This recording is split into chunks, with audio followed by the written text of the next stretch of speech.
কলির মানুষের হরিনাম ছাড়া কোনো গতি নাই, কোনো গতি নাই, কোনো গতি নাই।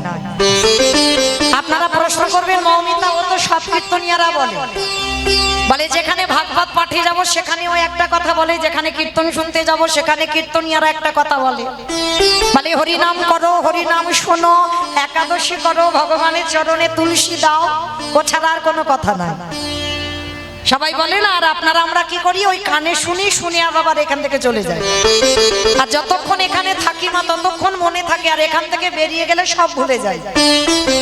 কিন্তু একটা কথা মনে রেখো মা, এই যে কীর্তনিয়ারা বা ভাগবত পাঠ যারা করছেন, যারা বলছে যে হরিনাম ছাড়া মানুষের শেষের দিনে কোনো পদ নাই আর গতি নাই, যে যাই করো না কেন একমাত্র সম্বল হরিনাম।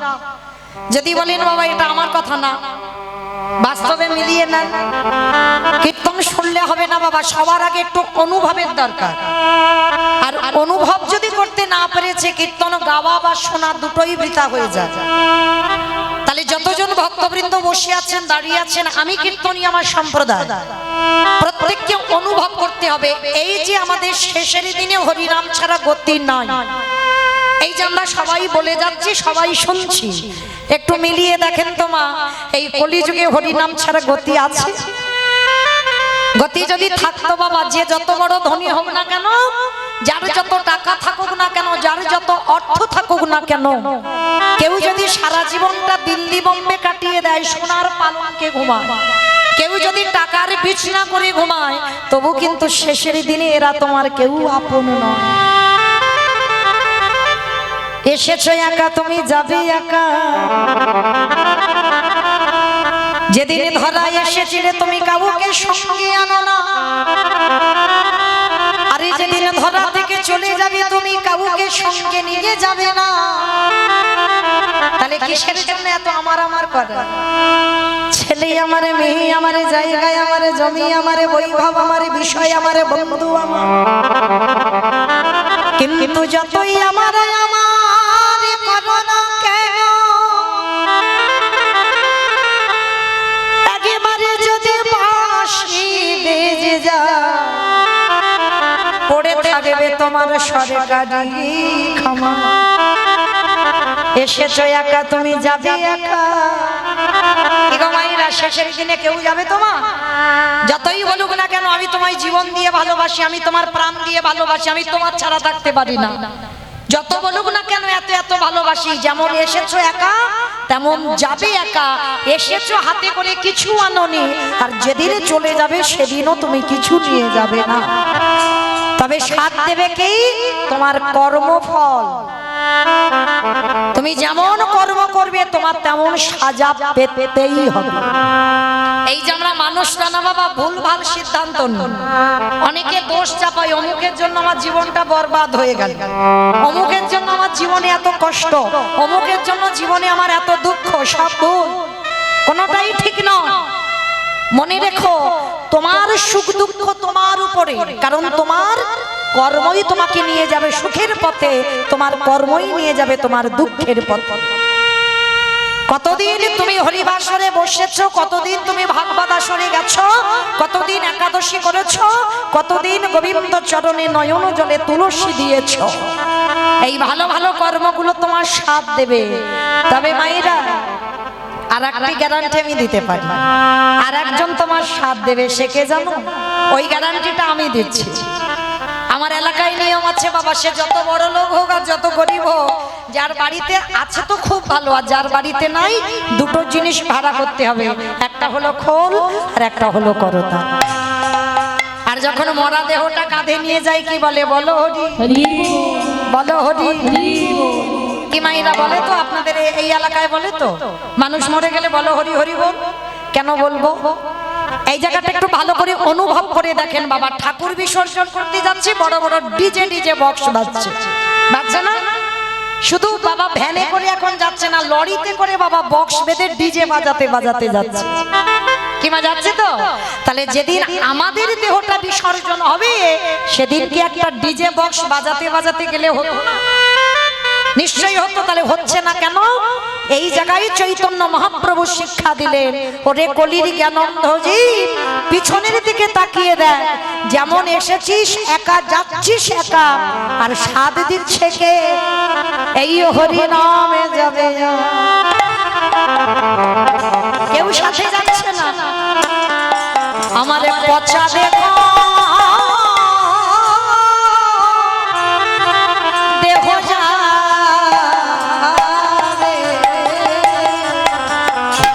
যেদিন তুমি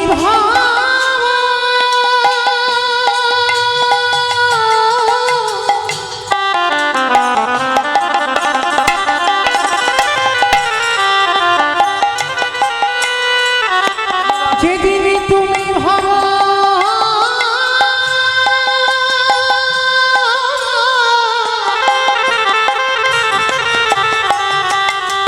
যেদিন তুমি ওই ভাব পারে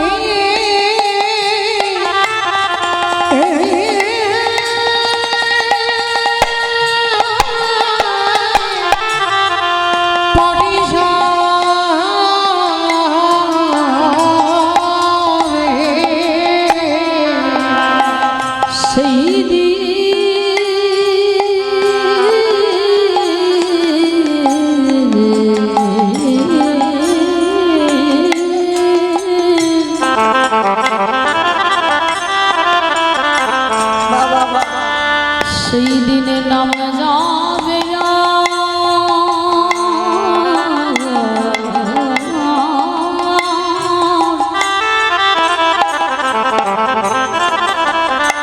এই পচা দেহ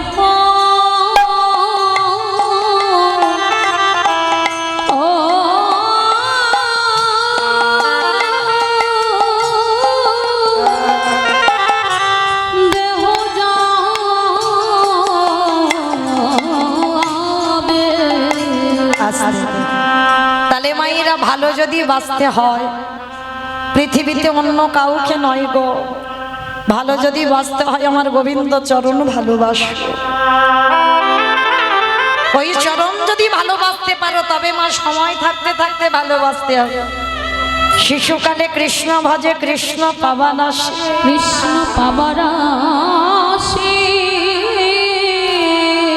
অগো যৌবন কালে কৃষ্ণ ভজে আসে বানায়াসে, আসে বানায়াসে,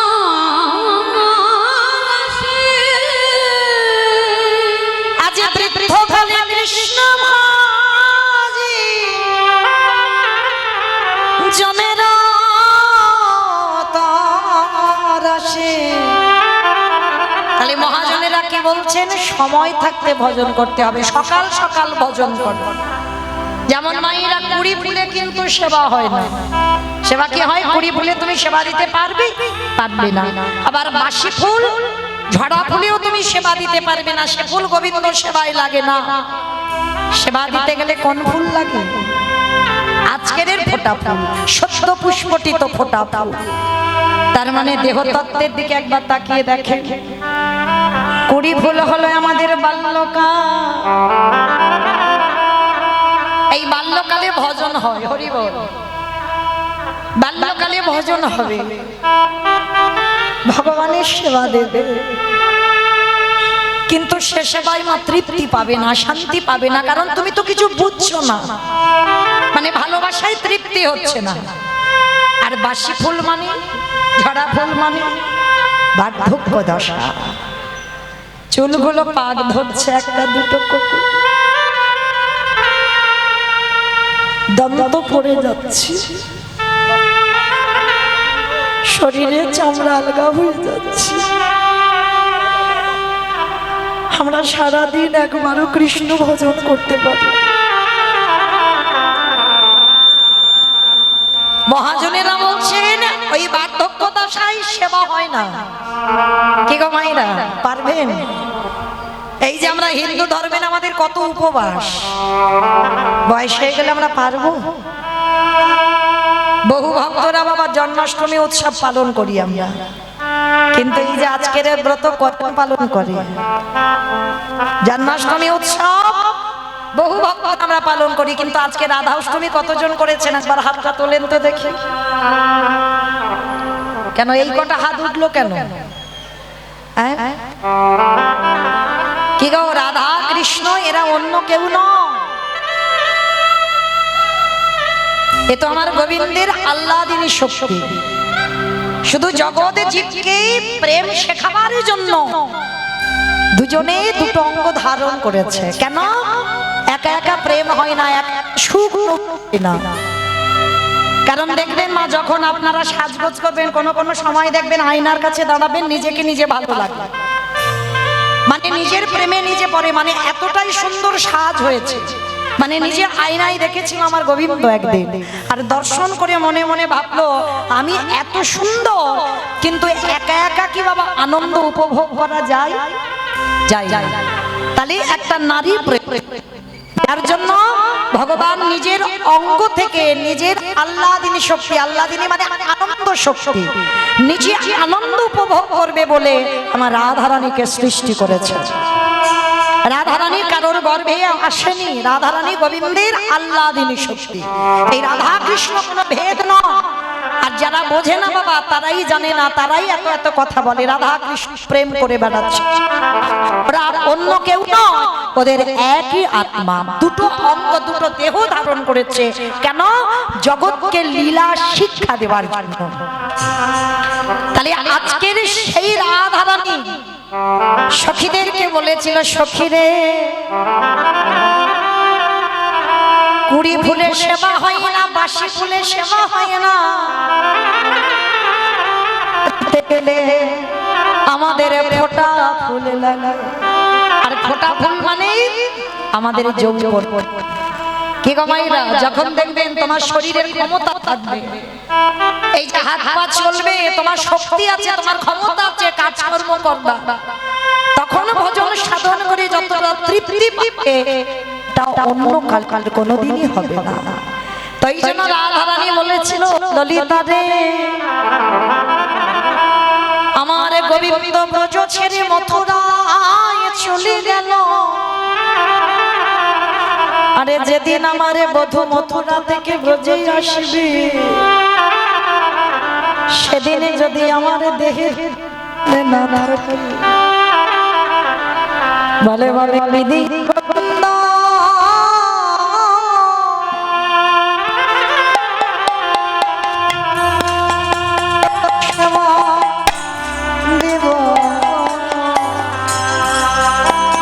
আমার যৌবন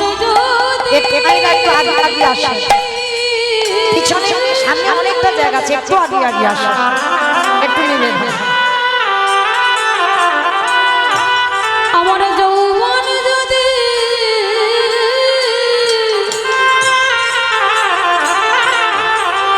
ফুরায়ে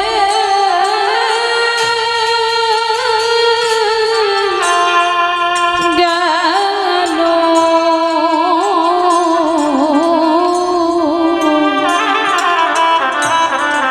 আমি কি দিয়ে গোবিন্দ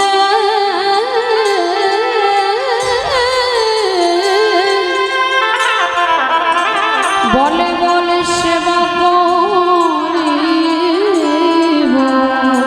ওরে ললিতা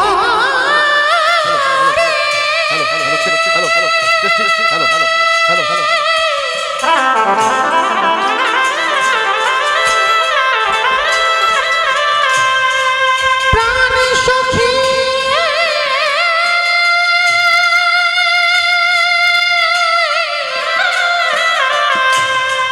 সখী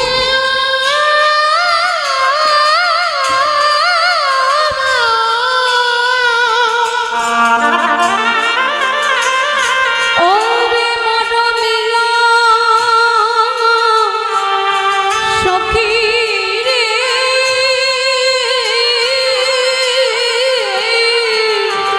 আমারে বধূ যেদিন এই ব্রজে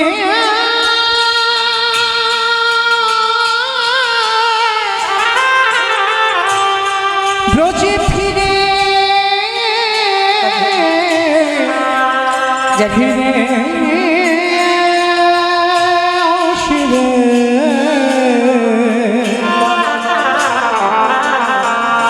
বল বল সেদিন কি দিয়ে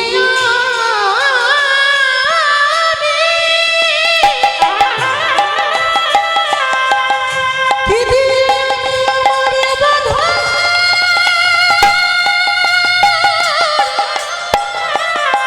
যুগল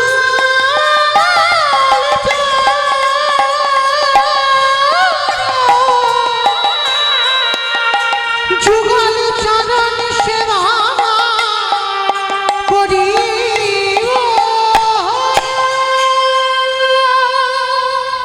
তো চলেন মায়েরা, আজকের ভজন করতে হবে সকাল সকাল।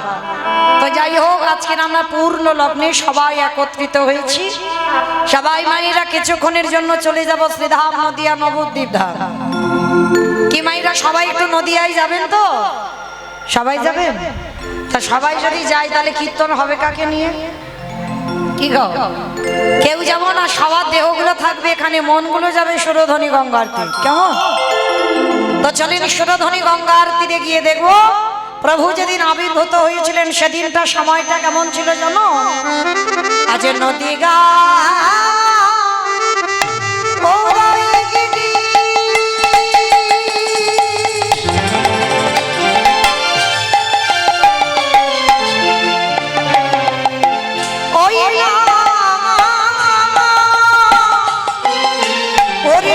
চন্দ্র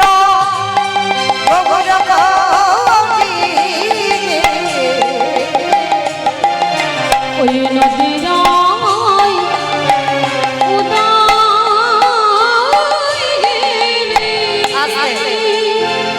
আমাইরা কীর্তন শুনতে গেলে ভগবানের জন্য একটু কাজকর্ম করতে হয়। আপনারা জানেন তো কাজকর্মগুলো কি কি? হ্যাঁ, বসে বসে ঘুমোতে হয়। সন্ধ্যাবেলাকে ঘুমায়? ঘুমাতে নেই। কীর্তন শুনতে গেলে তিনটে বস্তু দরকার: শঙ্খধ্বনি, উলুধ্বনি, আর যাদের যাদের হাতগুলো এসেছে।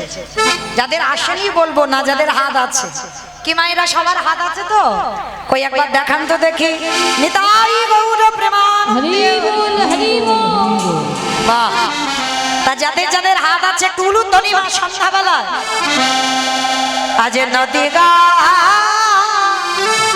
ও গাইগিরি আমার বনারি গুনা গুনা গরারি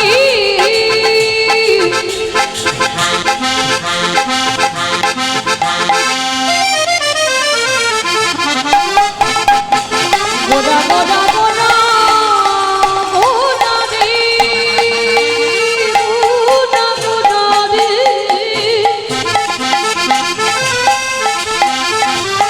ওই নদীর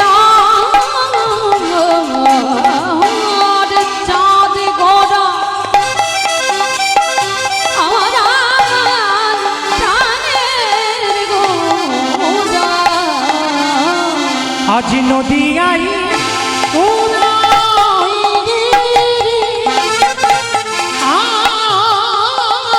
পূর্ণ চন্দ্র গৌরে হরি কৃপা করি হইল আজ কৃপা করে হইল আজ কৃপা করে হইল আজ সোনার নদিয়া প্রভু উদয় কালো। সোনার নদী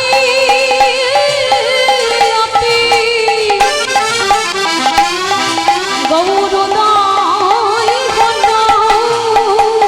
বলি রাধি দয়া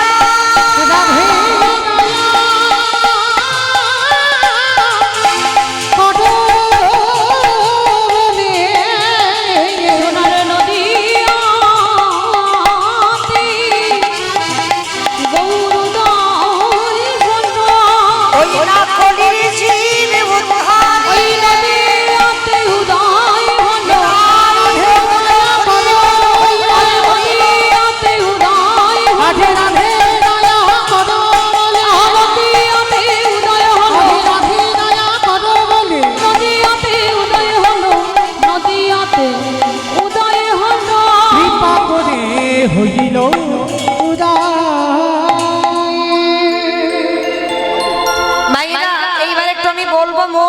দিয়ে আস্বাদন করবে নিস্তব্ধ হয়ে, কেমন? কোনো কথা নয়, কোনো গন্ডগোল নয়।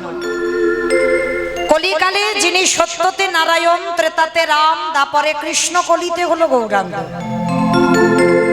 চারটি যুগে ভগবান চার ভাবে অবতীর্ণ হয়েছে, কিন্তু যেই নারায়ণ, যেই রামচন্দ্র, যেই কৃষ্ণ, সেই তো গৌর।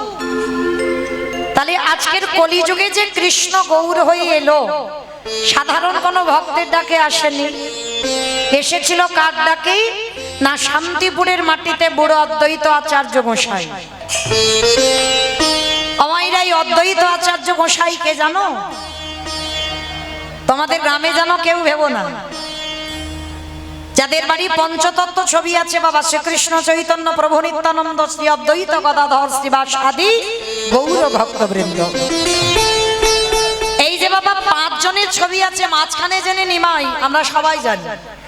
আর ওই নিমাইয়ের ডান দিকে দেখবেন একটা বয়স্ক লোক দাঁড়িয়েছে, একেবারে মুখে চুল গোপ, দাড়ি পেকে সব সাদা, ইনি হলেন বুড়ো অদ্বৈত আচার্য গোসাই।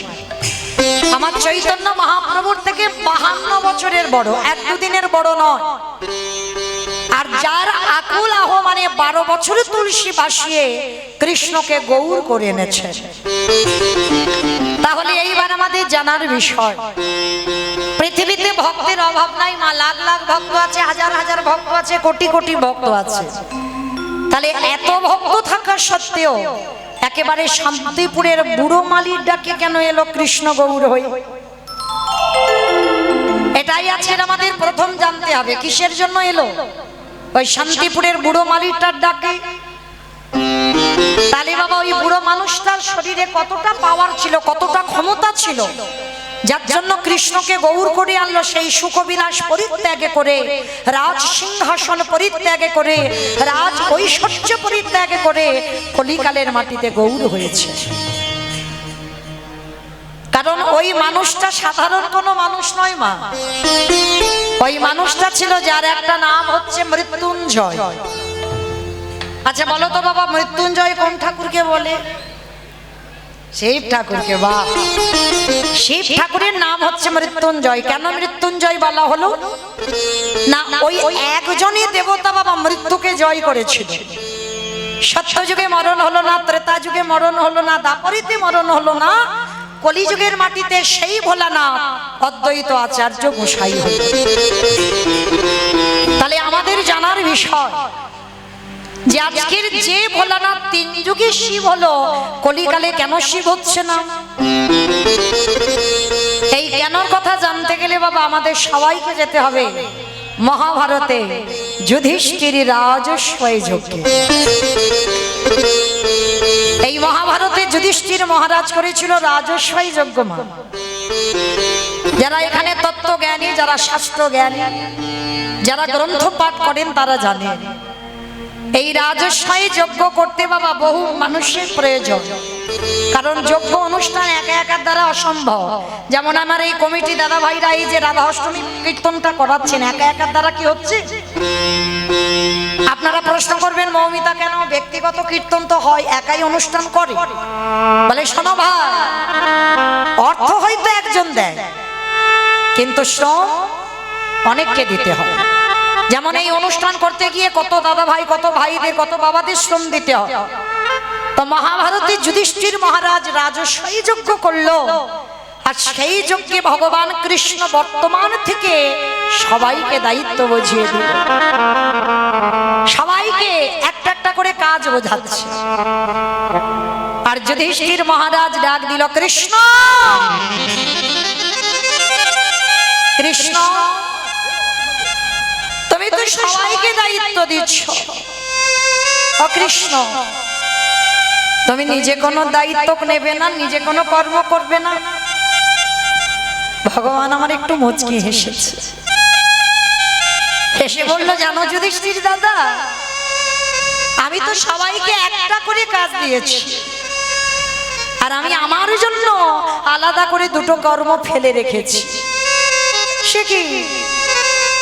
তুমি সবাইকে একটা করে কাজ দিচ্ছ, আর তুমি তোমার নিজের বেলা 2টো কাজ? আচ্ছা কৃষ্ণ, তুমি কি কি কাজগুলো করবে একবার বলো তো দেখি। বলে, জানো দাদা, আমার প্রথম কর্ম হবে এই যজ্ঞে যত যত ভক্তরা আসবে আমি কৃষ্ণ দয়াময় হয়ে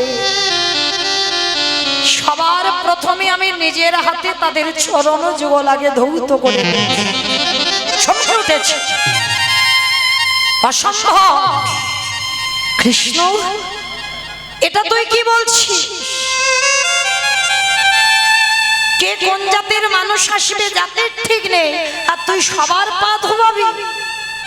বলে হ্যাঁ দাদা, এটা হবে আমার প্রথম কাজ। একটা কথা মনে রেখো মা, মানুষ জাতের বিচার করে কিন্তু আমার ভগবান জাতের বিচার করে না।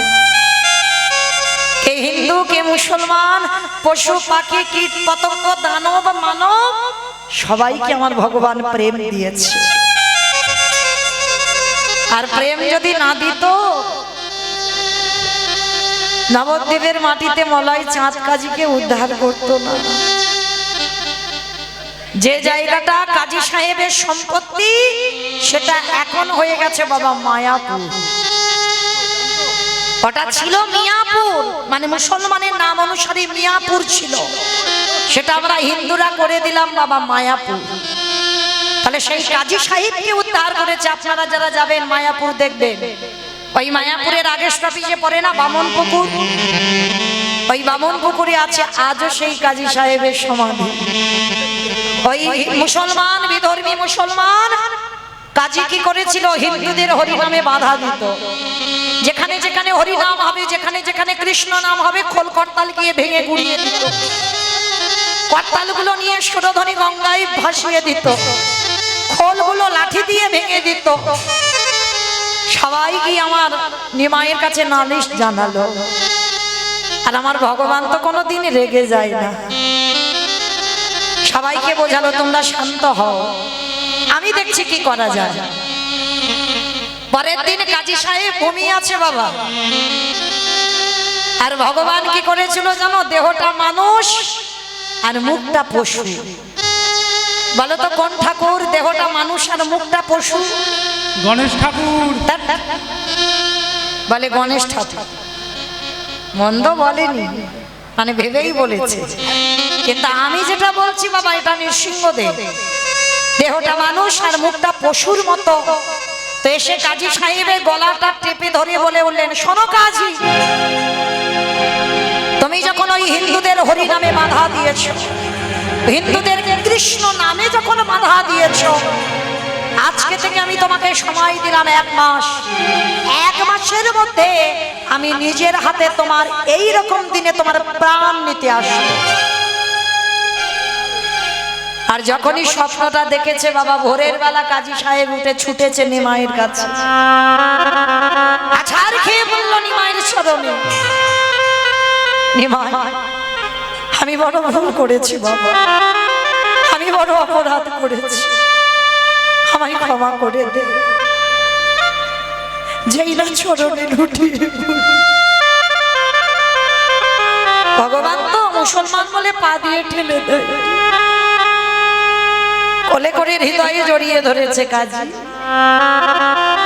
যে আমারে চাই তারই আমি চাই, আর যে আমারে না চাই তারই আমি না চাই।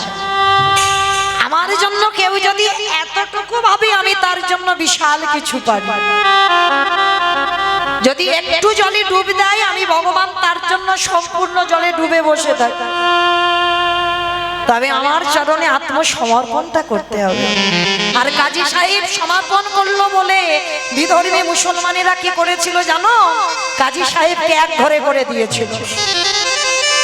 বলেছিল কাজী সাহেব যখন হিন্দুদের হরিনামে যোগ দিল, তাহলে ওই কাজীকে, ওই কাজীর মৃত্যুর সময় আমরা কেউ ওর মুখে জল দিতে যাব না। আর কাজী যখন মরে যাবে, কাজীর দেহটা নিয়ে কেউ আমরা কবরস্থানে নিয়ে যাব না।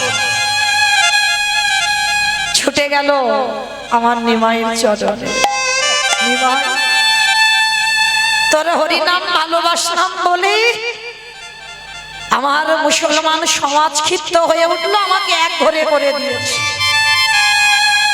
আমার মৃত্যুর সময় নাকি তারা জলও পর্যন্ত দেবে না। আমার প্রভু হেসে বলেছিল, দরকার নেই কারণ, এই পৃথিবীতে যার কেহ না, আমি আছি। এই পৃথিবী যার কেউ থাকে না, তার জন্য তো আমি বসে আছি তাকে পার করাবার জন্য। এই কাজী সাহেবের মৃত্যু যন্ত্রণা হয়েছিল মা। মৃত্যুর সময় একটু পিপাসার জলের জন্য ছটফট করে কেঁদেছিল, কেউ জল দেয়নি। আমার মহাপ্রভু মুসলমান বলে ভাবেনি, নিজের হাতে নিজের খাবারের গ্লাসে জল এনে কাজী সাহেবকে খাইয়েছে। পরশমণির পরশে লোহা যদি শোনা হয় গো, আমার ভগবানের পরশেও অভক্ত ভক্তে পরিণত। যেই না আমার কাজী সাহেবের মৃত্যু হলো, কেউ তো ছুতেও এলো না। আর মহাপ্রভু কি করেছিল জানো? নিজের হাতে কাজীকে বুকে করে জড়িয়ে ধরে, মুসলমান বলে ঘৃণা করেনি, নিজের হাতে কাজী সাহেবকে কবর দিয়েছিল, কেউ আসে। আর কাজী সাহেবের বলেছিল ওর ওই কবরের উপরে কেউ ফুলও দেবে না। মহাপ্রভু বলেছিল দরকার নেই, কেউ মরে গেলে একদিন ফুল দেবে, দুদিন দেবে, কিন্তু ভক্তির জন্য আমি এমন ব্যবস্থা করি সারা জীবন যেন তার ফুলের অভাব না হয়। আজও গিয়ে দেখবেন কাজীর সমাধির উপরে একটা গাছ পোতা হয়েছে, চাঁপা ফুলের গাছ। একবার যদি যান গিয়ে ওই চাঁপা ফুল গাছটাকে পরশ করে, ওটা আমার মহাপ্রভুর নিজের হাতে লাগানো গাছ। মানুষ কবরের উপরে একটা দুটো ফুল দেবে, আর ওই চাঁপা ফুল থেকে, চাঁপা ফুলের গাছ থেকে শত শত ফুল ওই কাজী সাহেবের কবরের উপরে পড়ে। তাহলে ভগবান কি কোনোদিন জাত বিচার করে? মানুষ করে। আজকের সেই ভগবান রাজস্বই যোগে পা ধোয়ার দায়িত্বটা নিয়েছে। আচ্ছা মা, এই জায়গাটা একটু ভেবে দেখেন তো, ভগবান হয়ে পা ধোয়াবে কেন? যার কোনো কিছু অভাব নেই, যে মনে করলে একটা সেকেন্ডে পৃথিবীটাকে লয় প্রলয় করে দিতে পারে, যার ইচ্ছাতে মরা গাছে ফুল ফোটে, শুকনো গানে ওজন ঘর, যার ইচ্ছাতে জগতে চলে, সেই ভগবান আজকের কিসের জন্য পা ধোয়াচ্ছে? মনে রেখো মা, নিজে আচরি ধর্ম জীবেরই শিখায়।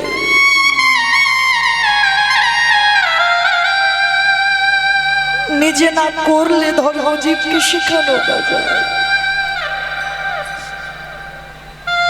আমি যদি আমার বাবা মাকে সম্মান না করি, আমার কথা শুনে বাবা কেউ শিখবে বলে কিছু মনে হয়? আমি যদি বৈষ্ণব দেখলে আমি যদি নত জানু না হই, আমাকে দেখে কেউ শিখবে বলে মনে হয়? আমি যদি সাধুগুরু বৈষ্ণব চরণে নত হই, তবেই আমাকে দেখে শিখবে। আমি কৃষ্ণ বলে কাঁদলে তবে জগতের জীব কাঁদবে।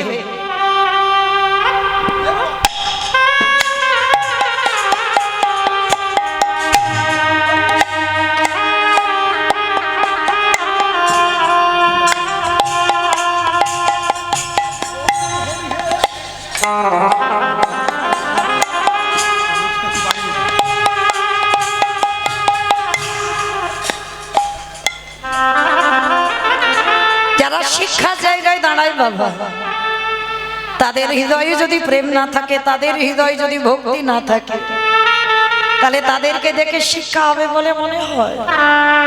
তাকে আগে নিজের আচরণ ঠিক করতে হবে। তাই তো আমার ব্রজেন্দ্র নন্দন কৃষ্ণ, বিশ্বের স্রষ্টা মালিক ভগবান রাজস্বী যজ্ঞের দরজায় দাঁড়িয়েছে।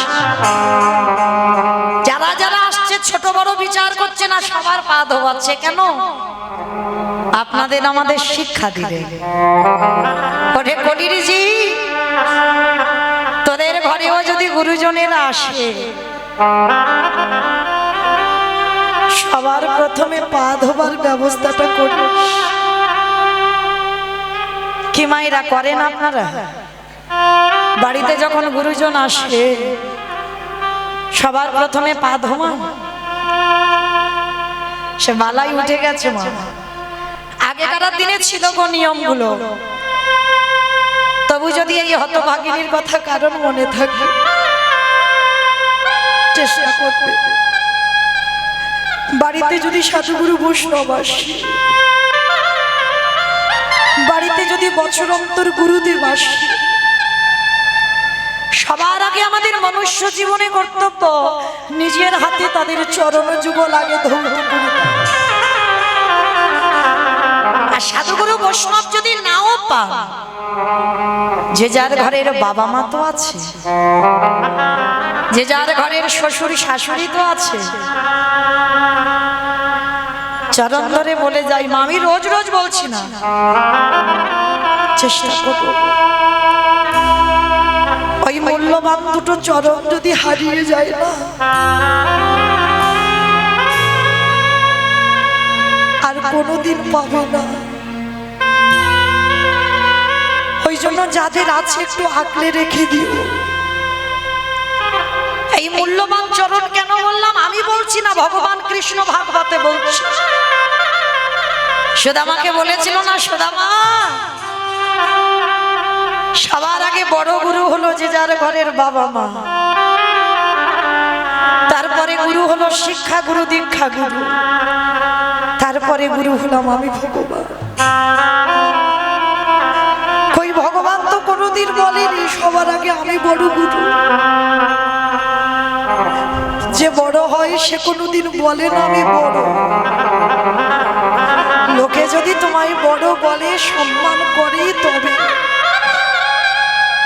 আর বড় যদি হতে চাও, সবার আগে ভক্তের চরণ তলে লুটিয়ে যাও।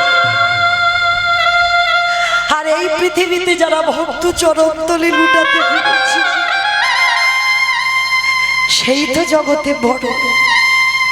সবার কাছে যে ছোট হতে পেরেছে, সেই তো সবার বড়। যে ভক্তে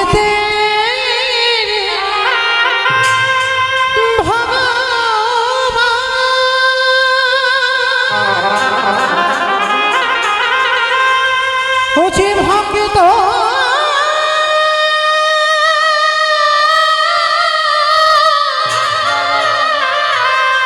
ভক্ত ছাড়া কিছু জানে না।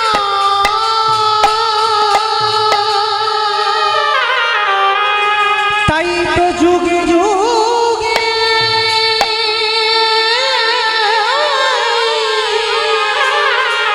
ও যে ভক্তের কাছে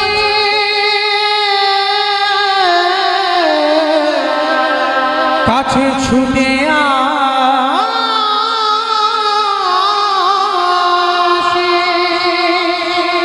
যেই না যুধিষ্ঠির মহারাজ দেখছে কৃষ্ণ ভক্তদের পা ধোয়াচ্ছে, সে তো পা ধোয়ানো না, আর একটা কাজ করেছিল। কি কাজ জানো? যারা যারা যজ্ঞে প্রসাদ পেয়েছিল, কৃষ্ণ দয়াময় আমার নিজের হাতে এঁঠো পাতাগুলো ফেলেছি। শুধু এঁঠো পাতা ফেলেনি বাবা, ভক্তরা যখন ওই প্রসাদ পাচ্ছিল, ওই ভক্তরা প্রসাদ পেয়ে একটু করে তো এঁঠো লেগে আছে, আর কৃষ্ণ আমার একটু করে এঁঠো নিয়ে আজকে সারা গায়ে মাখছে। যুধিষ্ঠির পিছন থেকে দেখে বলল, কৃষ্ণ কৃষ্ণ, এটা তুই কি করছিস? এরা কে, কোন জাতের মানুষ এসেছে ঠিক নেই, আর যারা যারা আসছে তুই সবার পা ধোয়াচ্ছিস, মেনে নেওয়া যায়। ওদের এঁঠোগুলো পরিষ্কার করছিস, মেনে নেওয়া যায়। ওই এঁঠোগুলো তুই গায়ে মাখছিস কেন কৃষ্ণ? যেই না বলেছে এঠোগুলো গায়ে মারছিস কেন, ভগবান কেঁদে বললেন দাদা গো, এই জগতের সংসার মাঝে জগতে কেউ যদি পাপ করে সেই পাপের বিচার আমি করি, কিন্তু আমি যে হলাম মহাপাপী, আমার মতো পাপী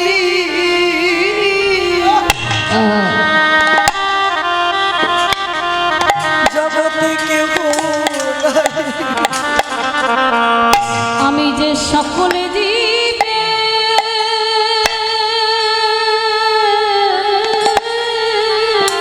নিতাই হরি বল হরি বল হরি বল। আমি যে সকলে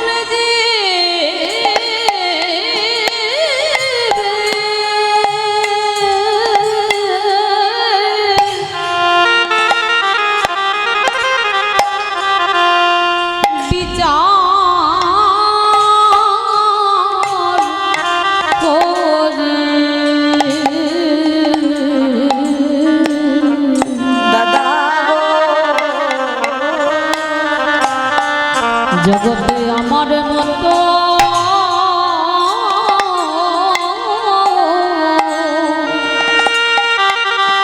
নানা পাপী আমাইনা ভগবান নিজেকে বলছে পাপী, শুধু পাপী নয় মহাপাপী। তা যুধিষ্ঠির প্রশ্ন করলো কৃষ্ণ তুমি নিজেকে মহাপাপী বলছো কেন? বলল দাদা ওগো দাদা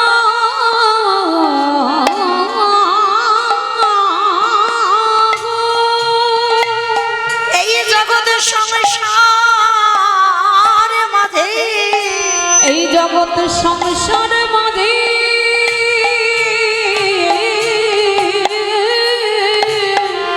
আমি মহাপাপী কেন জানো? পাপটা তো আমি এই দাপরেতে করিনি, করেছিলাম ত্রেতা যুগে রাম অবতারে। আর রাম অবতারে কি পাপ করেছি? নিজের হাতে রাবণকে হত্যা করেছিলাম। আর রাবণকে হত্যা করে বাবা আমার রঘুপতি রামচন্দ্রের না মাথা থেকে পা পর্যন্ত সব পাপই হয়ে গেল। আর সেই পাপ কবে ধুলো না যুধিষ্ঠির রাজস্বয় যজ্ঞে। কি মাইরা তাহলে রাবণকে মেরে রামচন্দ্রের পাপ হলো, সেই পাপটা কৃষ্ণ অবতারে ধৌত করলো। আর যার জন্য যুধিষ্ঠির যজ্ঞে যত যত ভক্তরা দাঁড়িয়ে আছে বাবা, প্রত্যেকে নিজের হাতে চরণ ধোয়াচ্ছে, নিজের হাতে এঁঠো পরিষ্কার করছে, নিজের হাতে ভক্তদের এঁঠো মাখছে। আজকে লক্ষ্য করে দেখেন সবাই দাঁড়িয়ে আছে, কৃষ্ণ পা ধোবার ব্যবস্থা করেছেন। অগ্নিদেব, পবনদেব, বরুণদেব, ইন্দ্র, ইন্দ্রাণী, ব্রহ্মা, সাবিত্রী, শিব, দুর্গা সব পরপর দাঁড়িয়ে আছে।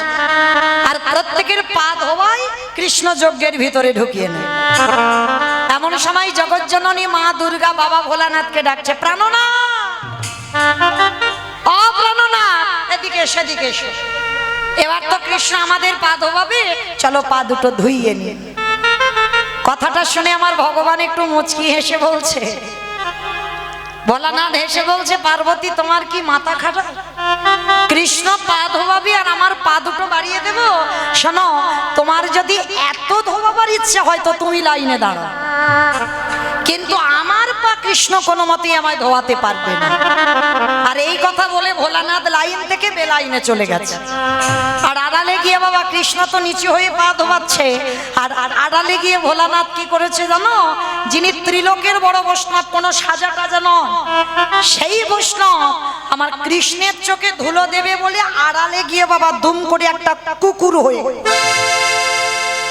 কেন? কুকুর হলো বাবা সব থেকে প্রভু ভক্ত। আর যেই না কুকুর হয়েছে, এক পা দুপা করে পিছন থেকে আসছে, কৃষ্ণের পায়ের ফাঁক দিয়ে গলে চলে যাবে। এইবার এক পা দুপা করে এসে বাবা যেই না দেখেছে কৃষ্ণ তো নিচু হয়ে আছে, আর পায়ের মাঝখানটা ফাঁকা মতো দেখেছে, আর ভোলানাথ কুকুর রূপটা ধারণ করি সবে মাত্র মাথাটাকে,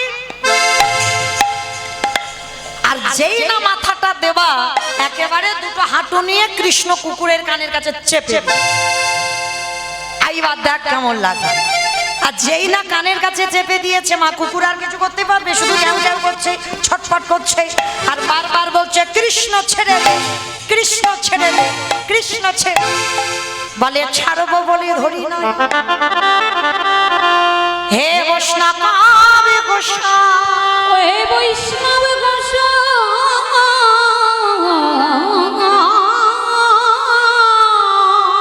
তোমার মতো বৈষ্ণবীর দুটো চরণ ধোয়ালে বোধহয় আমার জীবনে কম হতো। তাই তো কৃপা করে করুণা করে আমার জন্য তুমি আরো এক্সট্রা দুটো জুড়ে দিয়েছো। আমার বুঝতে পেরেছো? মানে শিব ঠাকুরের কটা পা? দুটো পা। আর কুকুরের কটা পা? চারটে পা। ভগবান বলছে তোমার মতো বৈষ্ণবের দুটো পা ধোয়ালে আমার জীবনে কম হতো। ওই জন্য তো তুমি কৃপা করে আমার জন্য আরো এক্সট্রা দুটো জুড়ে চারটে করেছো। এবারে দাহু দাও বলো